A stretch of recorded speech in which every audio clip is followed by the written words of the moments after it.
My name is Linda Harper, and the night my father-in-law told me, "Don't come for dinner.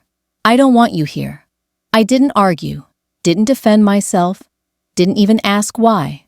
I just said, "Yes, Dad," hung up the phone, and quietly deleted 150 receipts I'd kept for more than 10 years. I didn't cry.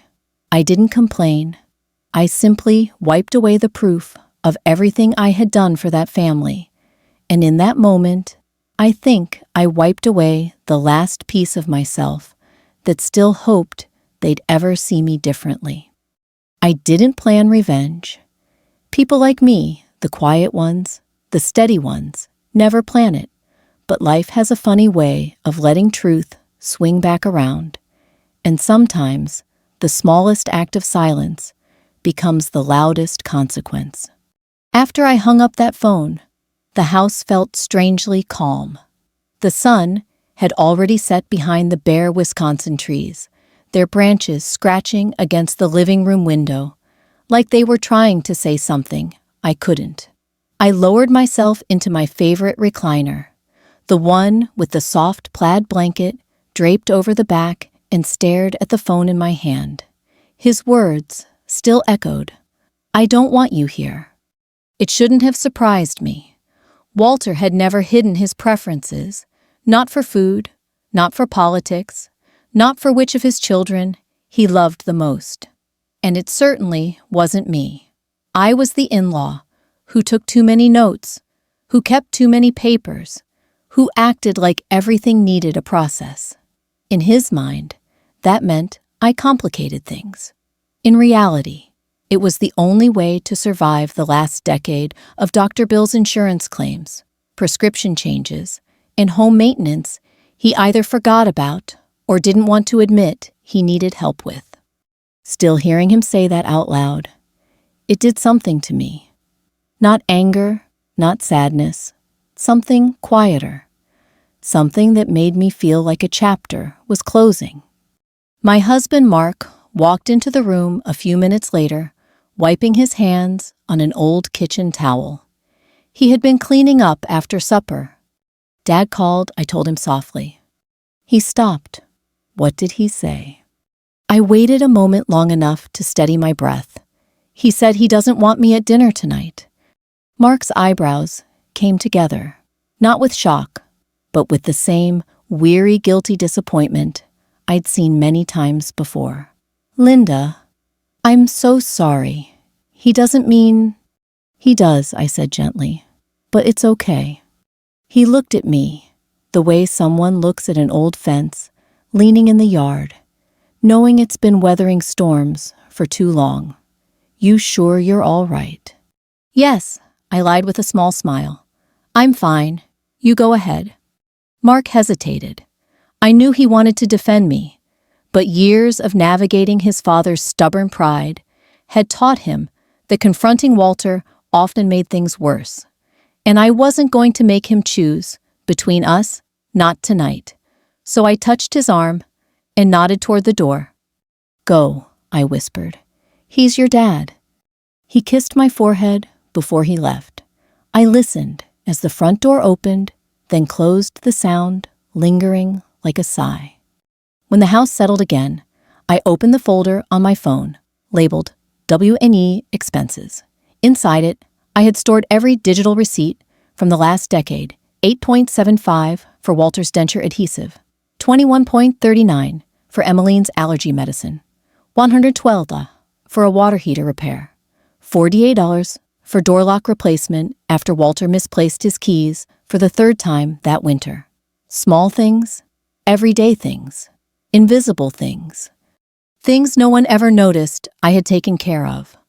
As I clicked Select All, a strange calm washed over me. I hovered over Delete, thinking maybe I should save them a little longer just in case. Just in case they needed proof. Just in case someone finally asked.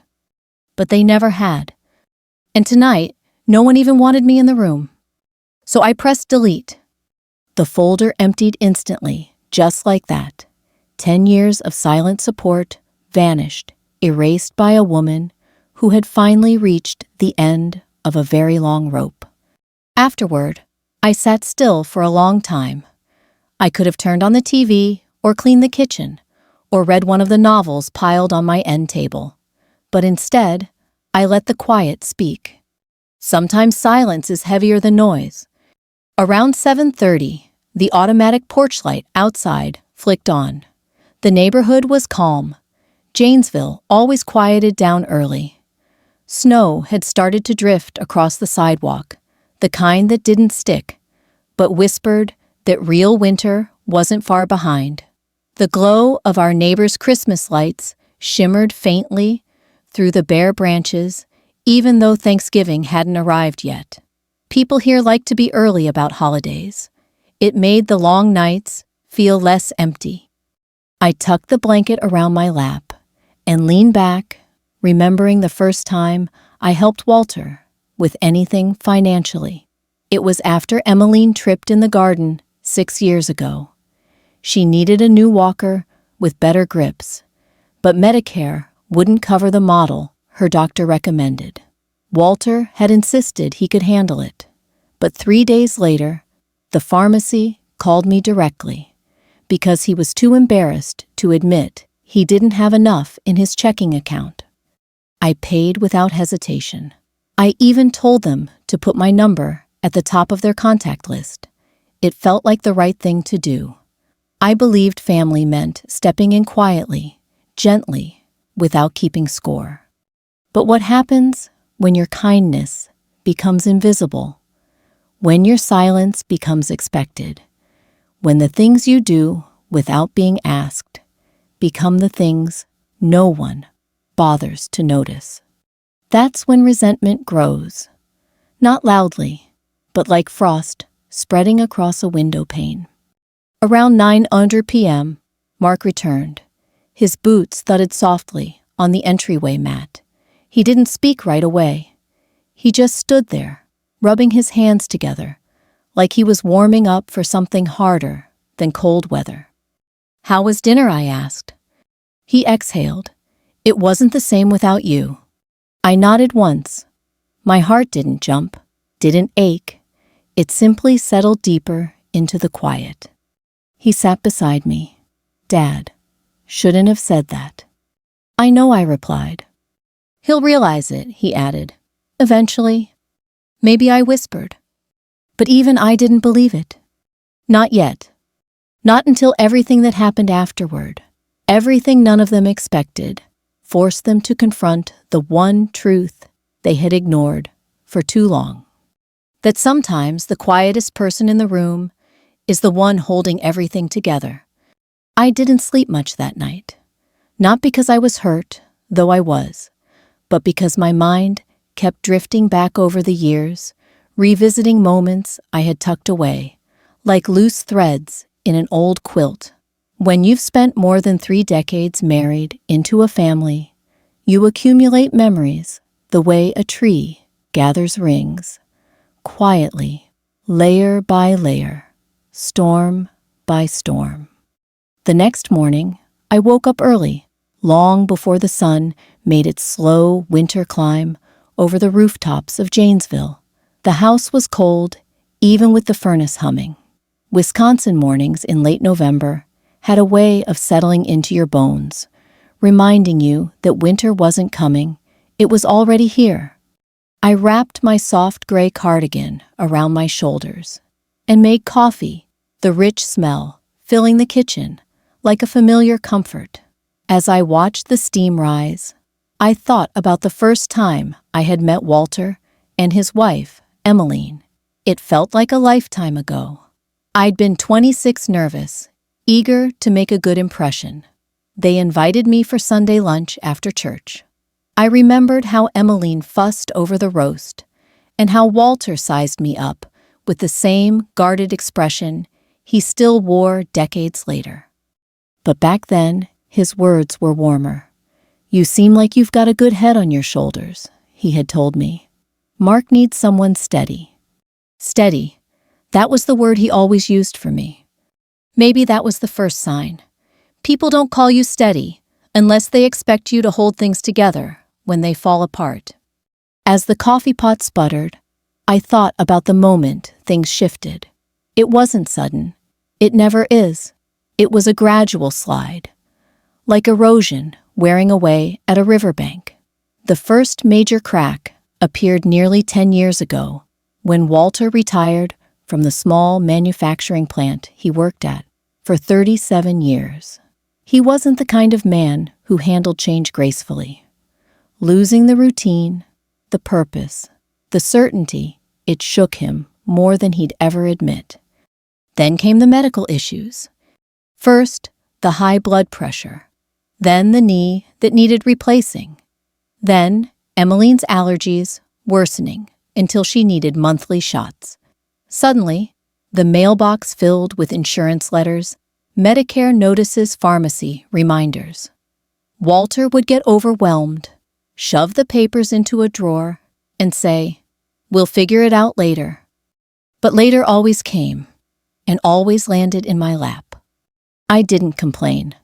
I stepped in the way daughters-in-law often do quietly, invisibly. I made calls to insurance companies during my lunch breaks. I drove them to appointments when Mark was working double shifts. I sat through waiting rooms, filled paperwork, stood by pharmacy counters, and learned more about Medicare Part D than anyone my age should have to. Kathy, the oldest sibling, lived only 15 minutes away, but always had a reason why she couldn't help. "The kids have practice," she'd say. Or, "Work is crazy right now." John lived half an hour north in Madison and came down occasionally, though more for holidays than responsibilities. And Mike, the youngest, floated in and out of the family, depending on how good or bad his latest relationship was going. So the load fell on me. I didn't mind at first. I liked being useful. I liked being someone they could trust. But after Emmeline passed, something hardened in Walter. Losing a spouse does that. He became quieter, then sharper, less grateful, more critical. I remember one day, 2 years after her passing, I showed up with groceries. I'd bought on sale fresh fruit, some canned soup he liked, and a few of his favorite sugar-free cookies. I'd spent nearly $40, nothing life-changing, but helpful. I placed them on his kitchen counter, expecting at least a nod of appreciation. Instead, Walter frowned at the apples. "These are too soft," he said. Emmeline always knew how to pick the right ones. My hand stilled on the grocery bags. "I can exchange them," I offered gently. He waved me off. "Next time, let someone else handle it." Someone else. There had never been someone else. Later that evening, when I told Mark what happened, he sighed heavily. "Dad's grieving," he reasoned. I knew he was. That gave me patience. But grief shouldn't erase gratitude. Over the next few years, the favoritism became more apparent. Walter praised Kathy for dropping off a casserole once every 3 months. He applauded John for helping him clean the gutters one summer afternoon. But the endless tasks I handled, making sure he didn't miss medication, refills, booking specialists, sorting through bills, were invisible. That's the thing about invisible labor. When people don't see it, they start believing it doesn't exist. As I sipped my coffee that morning, I thought about the receipts. All 150 of them. Some tiny, some big. Each one a little story. Each one a moment of stepping in when others didn't. There was the $310 urgent dental bill I paid when Walter cracked a molar on a piece of hard candy. He promised he'd reimburse me as soon as the next Social Security check comes in. He never did, and I never asked. There was the $69 I spent replacing his garage door remote after he accidentally ran it over with his Buick. He blamed the remote for slipping out of his jacket. There was the $27.49 for the special lotion his dermatologist recommended for his dry skin. He told me not to waste money on that expensive nonsense, but then used it every night until the bottle ran out. Individually, These moments were small. Collectively, they were a portrait, one painted in quiet sacrifices no one ever acknowledged. And yet, despite everything, I stayed silent. Not because I was weak, but because I believed loving a family sometimes meant absorbing hurt without throwing it back. But that belief, it took a toll. Around 9:00 a.m., Mark wandered into the kitchen, rubbing the sleep from his eyes. "Morning," he murmured. I handed him a mug of coffee. "You sleep okay?" "Not really," he frowned. "Dad shouldn't have said what he said." "He said worse," I replied softly. Mark sat down at the kitchen table, the chair creaking under him. But this time felt different. It was different, I admitted. "And I think I'm tired, Mark." His gaze lifted sharply. "Tired of what?" I hesitated, choosing my words carefully. "Tired of carrying everything quietly." He didn't respond right away. He just reached for my hand and held it, his thumb brushing over my knuckles, like he was apologizing without words. That was one of the reasons I loved him. He may not have been loud with affection, but he was steady, too. Maybe that's why we worked. "I'll talk to him," Mark said finally. "No," I whispered. "Let this play out." I didn't know then how quickly things would spiral, or that my silence, my simple deliberate silence, would be the very thing that shook the family to its core. But looking back now, I think it had been building for years, long before that phone call, long before last night's dinner. Sometimes, a single spark doesn't start the fire, it just reveals how dry the ground already was. When Mark left for work that afternoon, the house grew quiet again, the kind of quiet that presses in on you, nudging you to think about things you've ignored for far too long. I tried to busy myself with small chores, folding laundry, wiping the counters, watering the fern in the living room that always seemed perpetually thirsty, no matter how much attention I gave it. But my mind kept drifting back to Walter's voice from the night before, sharp and dismissive, followed by the soft, irrevocable click of the delete button when I erased those 150 receipts. By late afternoon, snow flurries had begun drifting through the wind. Wisconsin weather had a way of changing its mind every few hours, like it couldn't decide whether to keep autumn a little longer or surrender to winter completely. I stood by the front window, watching the flakes swirl under the porch light, feeling strangely suspended, like I was standing on the edge of something I couldn't quite name. Around 5:45 p.m., my phone buzzed. It was a simple text from Kathy. "Dinner in 15. Dad wants to start early." A part of me wondered if she sent the message out of habit. Another part knew she probably just didn't want me claiming later that no one told me. Her tone was passive, but the subtext was clear. "I know you're not coming, but here's the info anyway." I didn't reply, not out of spite, just clarity. At 6:02 p.m., the family started gathering at Walter's house on Birch Lane, the same modest one-story home he and Emmeline had shared for more than 40 years. It was the kind of place where the floors creaked, the thermostat was always set too low, and every room smelled faintly of cedar and old newspapers. I wasn't there, but I could picture it all perfectly. I'd been part of those routines for decades. Meanwhile, I reheated leftover soup and settled onto the couch with a fleece blanket wrapped around my shoulders. I didn't turn on the TV. I just listened to the silence, to my own breath, to the hum of the refrigerator. There's a point in life where silence becomes not just a refuge, but a mirror. And that night, mine reflected a truth I'd ignored. I had built a life around making myself small, so others could feel comfortable. But comfort, as I was about to learn, can evaporate quickly, especially when the person who's been quietly holding everything together steps away. At Walter's house, the first signs of trouble started before anyone had even sat down at the table.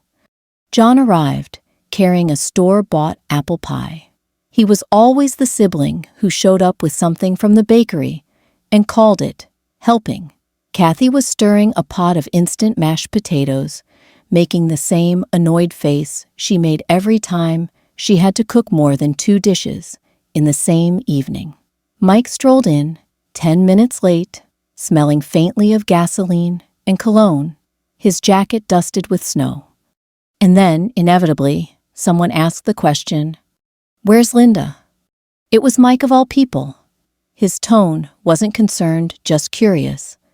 The kind of curious that says something feels off, but I can't quite put my finger on it. "She's not coming," Walter grumbled, slicing a hunk of ham with more force than necessary. "I told her not to." Kathy froze, mid-stir. John blinked.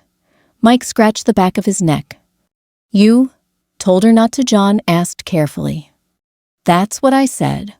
Walter's voice was firm, but his eyes flickered with something defensiveness, maybe even uncertainty. "She fusses too much. Makes dinner feel like a conference." Kathy exchanged a look with John, her spoon pausing in the pot. Mike opened his mouth like he wanted to say something, then shut it again. For the first time in a long while, they all seemed to realize the same thing at the same moment. Linda wasn't just not there. She was absent, and her absence had weight. As they sat down for dinner, the gaps became more noticeable. Kathy served the potatoes and realized she'd forgotten the gravy.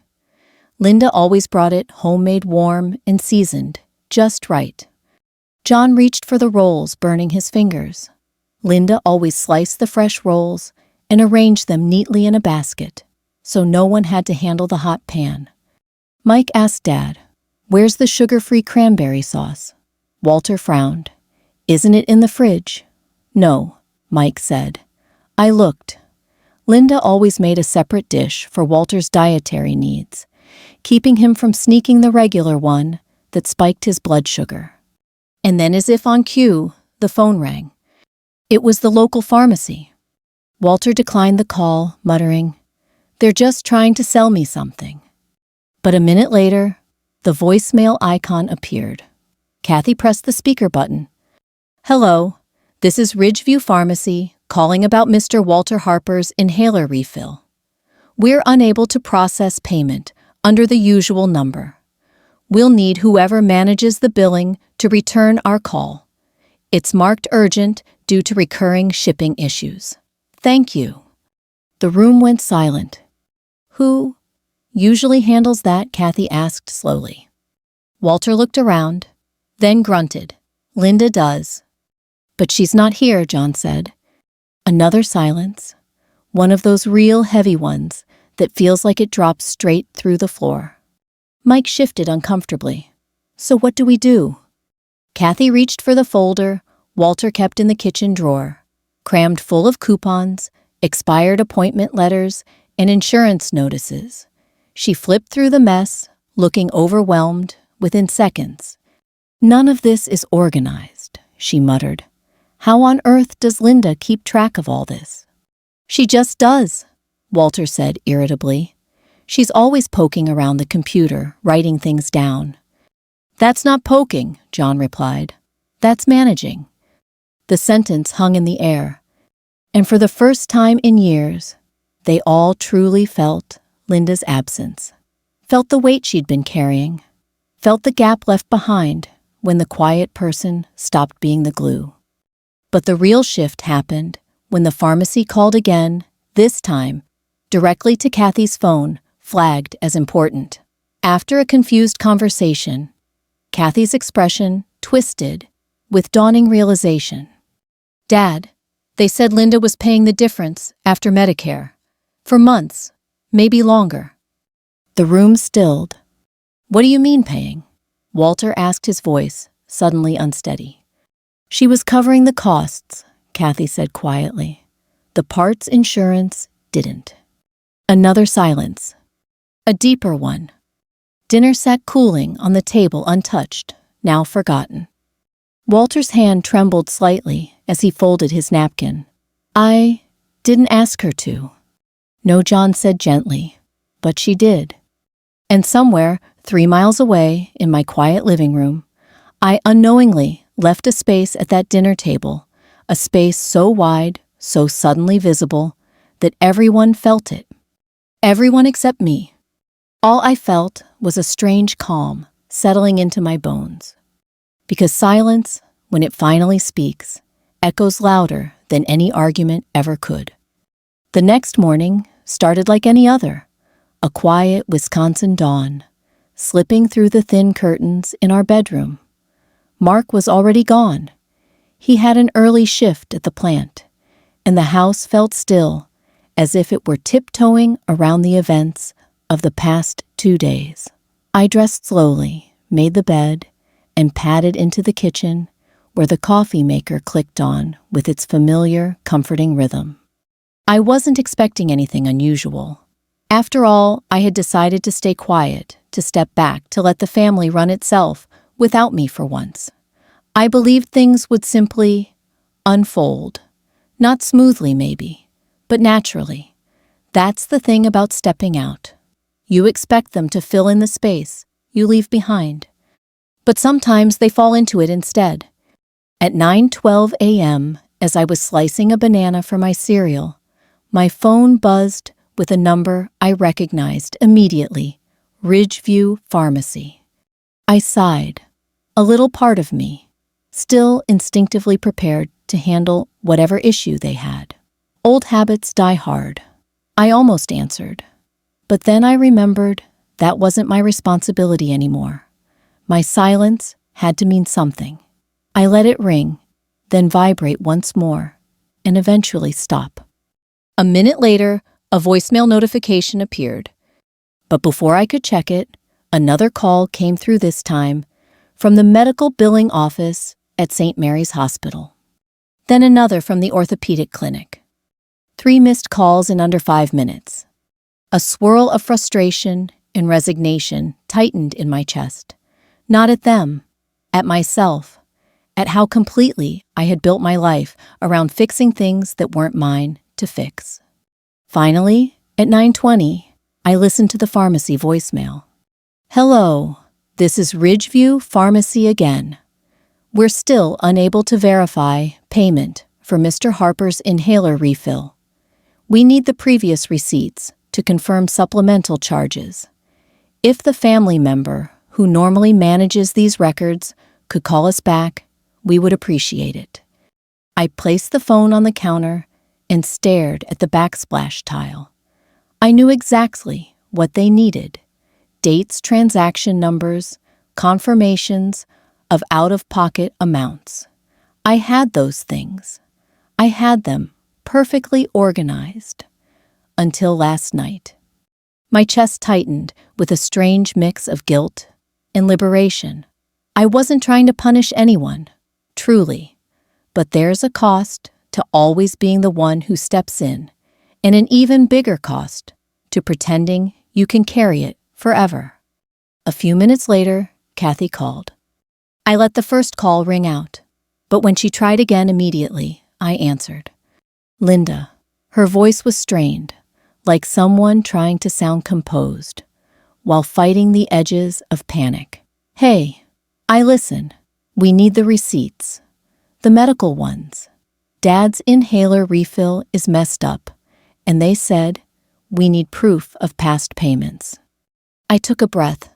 I don't have them anymore. Silence on the other end, a thick one. What do you mean? She asked, her tone sharpening. You've kept everything for years. I deleted them, I said quietly. Last night. Why would you do that? Kathy's voice cracked in disbelief. Why would you delete something so important? I closed my eyes because they weren't mine to carry anymore. But we need them now, she exclaimed. Dad needs them. Don't you understand? Medicare won't. I understand, I replied, still calm. But they're gone. The quiet that followed wasn't angry. It was the sound of someone piecing together truths they had never wanted to see. Kathy's voice softened. Linda, you always handled this. Why would you stop? Because I was told not to come. Because I was told I wasn't wanted. Because my silence wasn't respected, it was exploited. But I didn't say any of that. I just said it was time. After we hung up, I sat at the kitchen table with my coffee hands wrapped around the warm mug. I felt strangely hollow, not with regret, but with the weight of a change I couldn't undo even if I wanted to. At 10:05, my phone buzzed again, this time a group message from all 3 siblings. Kathy, Dad is upset. He says there must be a backup. John, do you have any of the receipts? Even a few. Mike, did you delete them from the cloud too? They weren't being rude. They were scrambling. Scrambling because they were finally touching the world I had shielded them from. I typed a single reply. No, they're gone. Another long silence. Then, John will figure it out. But the tone between the lines said something different. We don't know how. Meanwhile, at Walter's house, things were unraveling quickly. The pharmacy needed receipts for reimbursement. The inhaler refill was delayed. Medicare flags were piling up. And the drawer where Walter kept his important papers, the one that looked like a tornado had swept through it, suddenly became the center of the storm. Kathy and John emptied it onto the dining table, sorting through years of folded envelopes, mismatched documents, expired coupons, duplicate statements, and sticky notes with scribbles. Even Walter couldn't decipher. This is a mess, John muttered. It's always been a mess, Kathy said. Linda just hid it better. Walter, arms crossed, looked smaller than I had ever thought him capable of looking. She should have told us she was deleting things. John shot him a look. Dad, you told her not to come last night. Walter shifted uncomfortably. That's not, she knows. I didn't mean. But the words didn't sound convincing, not even to him. As they dug through the chaos, more issues appeared. Unpaid bills, duplicate insurance letters, overdue statements from 2 specialist visits, and the kicker, a notice warning that supplemental coverage might lapse if past receipts weren't verified soon. What had always seemed effortless when I handled it now looked like a mountain of confusion. John rubbed his forehead. How did Linda manage all this? Kathy whispered. We didn't realize how much she did. Walter didn't speak for a long time. When he finally did, his voice was quiet, unusually so. I didn't know, he admitted. It wasn't an apology, not yet, but it was the first crack. A crack big enough for light to start slipping through. Back in my kitchen, the phone buzzed again this time, from an unfamiliar number. I let it go to voicemail, then pressed play. Hello, Mrs. Harper. This is Angela from Dr. Rowley's office. We need to verify the documentation for Walter's previous copays. Could you provide the receipts? They said you're the one who usually handles. Her voice faded into background noise. I stared out the window, watching snow gather like powdered sugar along the fence line, and realized something. Silence wasn't just the absence of words. It was the space where consequences finally had room to grow. And for the first time, the family was beginning to notice the weight of everything I had carried without complaint. But this was only the beginning. The real reckoning was still coming in a way none of them expected. I didn't leave the house that day, not because I was hiding, but because for the first time in years, I felt no obligation to rush in and fix a mess I didn't create. I folded towels, dusted the living room shelves, and let the phone ring whenever it buzzed with yet another call from a medical office. The world outside could spin itself into knots. I was finally letting myself breathe. Around midday, I made myself a sandwich and sat by the window, watching snowflakes drift lazily onto the yard. It was the kind of peaceful afternoon I hadn't allowed myself in years. I didn't realize how deeply I'd been woven into the daily logistics of Walter's life until I finally stepped outside the weave. At 1:14 p.m., my phone lit up with Mark's name. His shift must have ended early. "Hey," I answered softly. His voice came through tense, tired. "Dad's upset." I took a slow sip of water. "I'm sure he is." "No, Linda. He's really upset. Kathy and John are over there right now, and it's chaos." I figured. Mark hesitated. "Kathy said you deleted all the medical receipts." "Yes," I said simply. "Why?" he asked, not angrily, just bewildered. "Why now?" I leaned back, looking at the quiet snowfall outside. Because I didn't want to keep carrying something no one else cared about. He exhaled long and weary. "I'm sorry, Linda." "I know." There was a pause on the line, one filled with unspoken understanding. Mark wasn't defending his father this time. He wasn't trying to patch the cracks. He was just listening. "I'll be home soon," he said. "We'll talk more then." But the truth was, the talking had already started, just not with me. Meanwhile, over at Walter's house, the fallout had begun unraveling everything they took for granted. Kathy was knee-deep in insurance papers, scanning pages with the intensity of someone trying to decode ancient hieroglyphs. John was on hold with the pharmacy again. Mike had stepped outside, pacing the sidewalk with his jacket pulled tight, muttering into his phone as he spoke to Medicare like he was negotiating a hostage release. And Walter? Walter sat in his recliner, with his arms crossed, staring at the chaos on the dining table. Every so often, he'd mutter something like, "This is ridiculous," or "She should have told us," but his comments grew increasingly hollow. Even he couldn't deny what was happening. The moment Linda stepped back, everything fell apart. At one point, Kathy looked up from a stack of forms, her face pale. "Dad, did you know Linda was covering your missed copays?" Walter frowned. "What copays?" "These." She held up several letters. "You were responsible for these amounts. Linda paid them." Walter blinked at the papers, as if they were written in a foreign language. She never said a word. "She shouldn't have had to," John muttered. The words hit the room like a stone dropped into still water. Kathy swallowed. "Dad, the pharmacy said she paid differences every month for almost a year." "She what?" Walter snapped. "She paid," Kathy repeated, quieter. "Out of her own pocket." The room stilled. Mike stepped back inside his cheeks, red from the cold. "Medicare is asking for old receipts. They said, without them, Dad may owe out of pocket for the next refill." John rubbed his temples. "And we don't have any receipts, because Linda deleted them."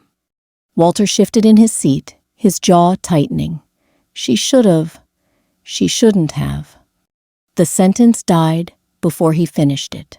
For the first time, a flicker of something broke through his stubborn, exterior shame. "Did any of you know she'd been doing all this?" John asked. Kathy shook her head slowly. "No, I knew she helped, but I didn't know it was like this." Mike sighed heavily. "We've been acting like she was just keeping track of stuff. But she was paying for things.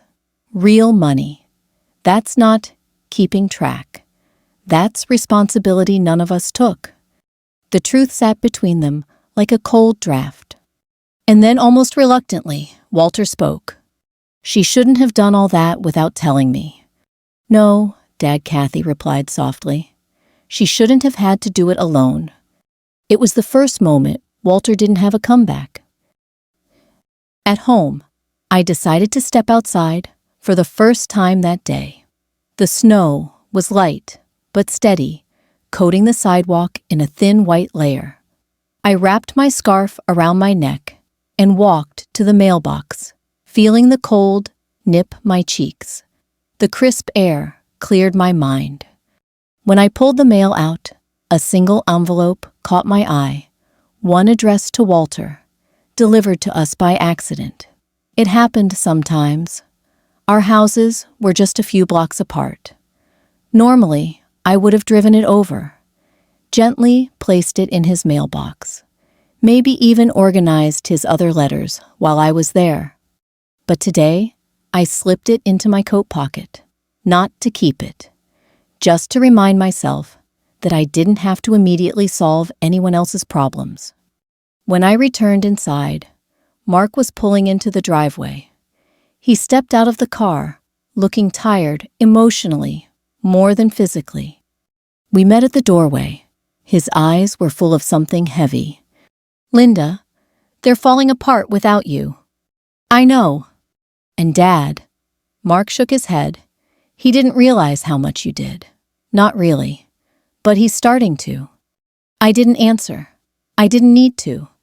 "Kathy wants to know if she can come by tomorrow to talk to you." "That's fine," I said.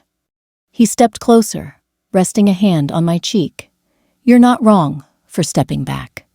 His voice cracked a little. "I should have been helping you more."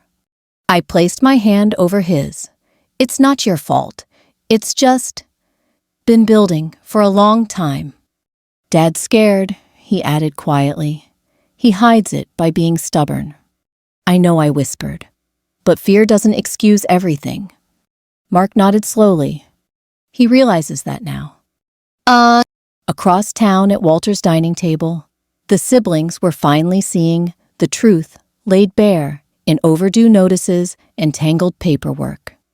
And somewhere, in the middle of that chaos, a realization settled over all of them. Linda hadn't abandoned the family. She had simply stepped back, and the hole she left behind showed just how much she'd been holding together. Not out of spite, not out of anger, but because everyone reaches a limit eventually. And mine had come the moment Walter said, "I don't want you here." That wasn't the truth. He had wanted me there. He just hadn't realized why, until now. By the next morning, the storm in Walter's house had turned into something else, something quieter, but far heavier.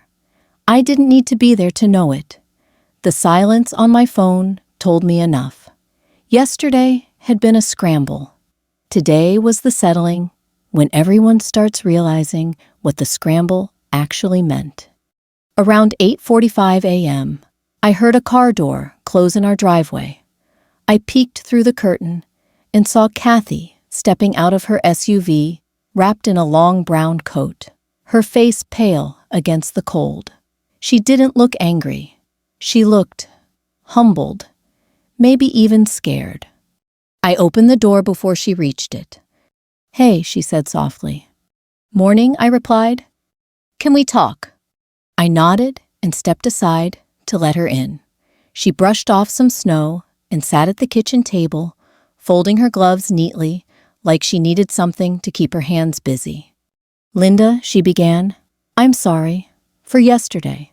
For everything." I didn't respond right away. People apologize in different stages. Some rush it, some whisper it, some circle around it, like they're afraid of the landing. Kathy's voice was the circling type. She took a shaky breath. "We didn't know. We really didn't know how much you were doing." "That's because I didn't say anything," I replied gently. "But we should have seen it," she added quickly. "We should have asked. We should have tried to help." Her eyes were red, whether from crying or from the cold, I couldn't tell. Maybe both. "I'm not angry," I said softly. "But I was tired, Kathy. I still am." She looked down at her gloves. "Dad is torn up." Then she corrected herself. "Well, for him, he won't say it outright, but he knows he messed up." I almost smiled at that. Walter doesn't admit things easily. "No," she agreed with a huff of air. "But he's trying. He didn't sleep last night, kept pacing, kept saying, she shouldn't have done all that. And then 5 minutes later, saying, why didn't anyone tell me? Because you weren't supposed to need telling, I murmured. Kathy's eyes lifted. He wants to talk to you. I paused at that, not because I didn't expect it, but because I wasn't sure I was ready. Pride, that stubborn, heavy thing, had shaped Walter for as long as I'd known him. People like him took a lifetime to soften, and even then, it usually came in fragments. Not today, I said finally, but soon. Kathy nodded relief, flickering across her face. That's fair. We talked for a few more minutes, not about receipts, not about bills, but about life, about how grief changes people, how responsibility can blind you, how silence, even when meant to keep the peace, can create walls instead of bridges. By the time she left, I felt lighter, not forgiven, not forgiving, just lighter. That afternoon, I went for a walk. Snow crunched softly beneath my boots, and the cold nipped at my nose as I moved through our neighborhood. The sky was a pale winter blue, the kind that makes you feel small and still somehow held by the world. I passed Walter's street, not intending to stop, but as I walked by the curtains in his front window shifted, a small, tentative shadow appeared. Walter had seen me. I kept walking, not out of spite, just timing. I wasn't ready to talk, and he wasn't ready to say what needed saying. Some things take a little longer on both ends. When I got home, Mark was sitting at the kitchen table with a worried crease between his eyebrows. Dad wants to invite you to dinner tonight, he said. I let out a soft breath. Already. He's restless. He keeps asking if you're coming. He even tried to make meatloaf. Mark shook his head. It's not good, honey. I smiled, despite myself. I'm not going tonight. I figured, he replied, reaching for my hand. He'll understand. Maybe for the first time in his life, he'll understand. I squeezed his hand back. Are you okay? He hesitated. I hate that you've been carrying all this. I should have noticed more. You were working overtime, keeping our household afloat, I said gently. We both carried different things. He nodded, but the guilt in his eyes didn't disappear completely. The apology didn't come that night. It came the next morning. There was a knock at the door, firm, familiar. When I opened it, Walter stood on the porch, wearing his old winter coat, the one with the frayed cuffs and missing top button. Snow dusted his shoulders. His breath fogged in the cold air. Linda, he said, his voice rougher than usual. Walter? He cleared his throat. I came to talk, if that's all right. I nodded and stepped aside. He walked in stiffly, like the apology clinging to him was heavier than his coat. He sat at the kitchen table, removing his faded cap and turning it in his hands as though it might tell him what to say. For a moment, he just stared at the wood grain, as if bracing himself. Then he began. I said something I shouldn't have. His voice was low, unsteady. I told you not to come to dinner. I shouldn't have said it. I didn't rescue him from the silence. I let it sit there, real and uncomfortable. He swallowed. I was angry and stubborn, but mostly I was scared. That made me pause. Walter didn't talk about fear, ever. Scared of what I asked quietly. He lifted his eyes, old-tired, but clearer than I'd seen them in years. Of needing people, of needing you, of not being able to stand on my own 2 feet anymore. He looked away again. When Emmeline died, he continued, voice cracking. I lost more than a wife. I lost the person who handled the things I never understood. And then you stepped in. You made it look easy, and I let myself believe it wasn't much. But this week, he exhaled shakily. This week showed me how wrong I was. Another silence, this one softer. I didn't thank you. Not once. And I should have. So, he pulled in a breath. Thank you. For everything. The simplest words. The hardest ones for him. Then more quietly. And I'm sorry. Tears pricked behind my eyes, but I held them back. Not out of pride. Out of respect for how much it clearly cost him to say that. I reached across the table and rested my hand over his. I forgive you, Walter. His eyes glistened, just barely. We didn't hug. We didn't need to. The apology had done the work. And in that moment, without saying it, we both understood the same truth. Silence had created distance. But honesty, slow, clumsy. Honesty was beginning to build a bridge back. Walter didn't stay long after the apology. He stood slowly from the kitchen chair, gripping the edge of the table, as if steadying himself, not from age, but from the weight of everything he had finally allowed himself to say. When he reached the doorway, he paused, glanced back at me with a tenderness I hadn't seen since before Emmeline passed, and murmured, "Dinner's tomorrow. Only if you want to come." There was no pressure in the words, no guilt, no expectation, just an invitation, a real one. "I'll think about it," I replied gently. He nodded once, small, vulnerable, and stepped out into the crisp Wisconsin air. When the door closed behind him, the house settled into a quiet that felt different from all the quiet before. It wasn't lonely or heavy, or filled with the ache of being unseen. This quiet was spacious, calm, and somehow earned. The next day was cold, in a way only late November Wisconsin could be. Sharp winds, the smell of snow, coming houses, exhaling little puffs of heat from their chimneys. I spent most of the morning cleaning, not because the house needed it, but because it helped me think. I polished the counter. I reorganized the spice cabinet. I watered the fern. Each small task settled my thoughts a little more. Around noon, Mark came home early from work again. He stepped inside, shaking off the cold, and gave me a hopeful look. "Dad's been trying to make dinner all morning," he said. "He keeps calling me to ask if the meatloaf is supposed to look like that." I couldn't help smiling.